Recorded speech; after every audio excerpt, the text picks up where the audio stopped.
Hey there guys, and welcome back to my channel. This is me, Hannah, and you're watching me at Hanalogs.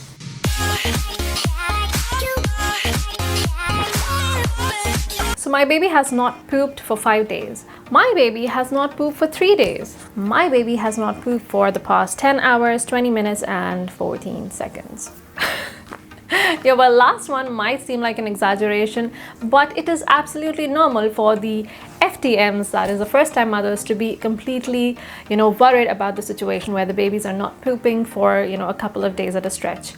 So being a part of many motherhood and baby care forums online, I've come across this question or this query, more than 1,000,000 times. That my baby isn't going, what should I do? I'm so worried, I'm a first-time mother. And being a mother who's been there and done that, I want to share with you my experiences on the same and what ideas helped my babies to go.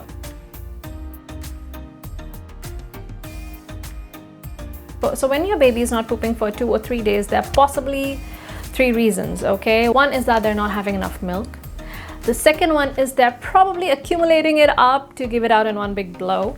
And the third one could be some sort of infection or constipation for which, seeing a doctor is absolutely necessary. But before we get started, I just want to throw in a little disclaimer that I'm not a doctor, and whatever I'm sharing with you is on the basis of my personal experiences and observation. So if you're on board, let's get started. So what goes inside your baby comes out as poop, right? Now some babies are breastfed, some babies are formula fed.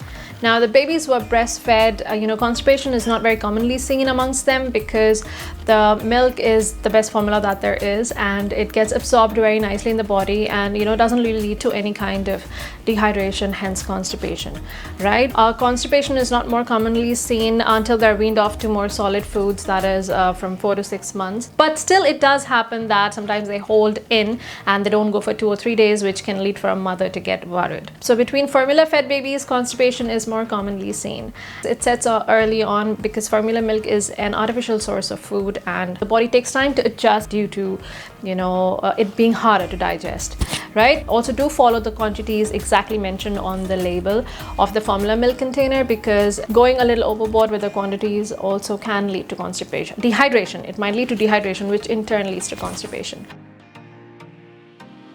So if your baby is constantly crying and is not able to go, and you see hot stool and he's trying to pass it out with a lot of pain, then you know that medical intervention is needed. So it's important to see a doctor or a pediatrician right away.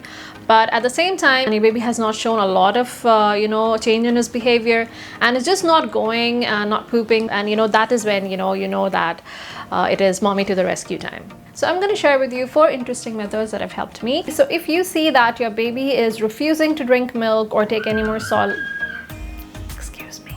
So if you see that the baby has refused to drink milk or is, not taking any more food and, is a little, hard on the tummy when you touch, this needs to be done. The first tip that I want to share with you is, if you have introduced your baby to solid foods, then pear puree is the best method of getting them go. Pears are extremely rich in fiber and sugar, and both these things, they stimulate the gut and the waste starts moving instantly, and you will probably get the desired result within an hour or 2.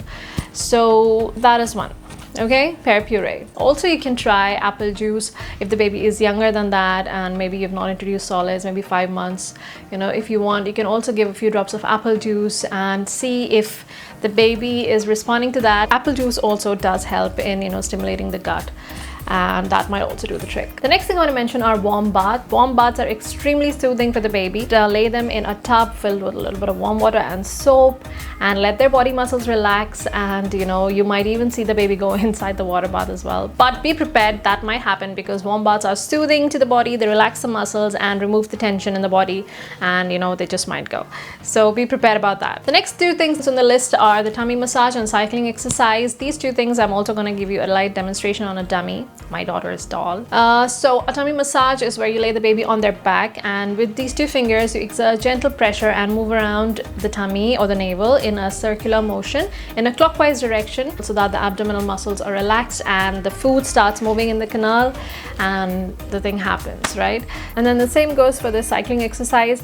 You have to lay the baby on their backs and do the cycling exercise so that the abdominal muscles get worked up, and hold their feet up to their tummies, and with the diaper there, and probably that'll help in releasing out the pressure. Now that being said, I've also mentioned these exercises in my colic video. You'd probably find the link here or here. Please feel free to check it out if you have not seen it before. You might get some handy tips there. So that's it, guys. I hope you enjoyed this video. I hope I was able to help you in some way or the other. I really wish this video was worth your time. And if you're a first-time mother out there, my heart goes out to you, and I really hope this journey becomes easy peasy for you. If you like this video, then give it a thumbs up and subscribe to my channel and hit the bell notification icon if you haven't already. Thank you so much for watching this video. I really hope to see you next time again. I hope you stay safe. Bye.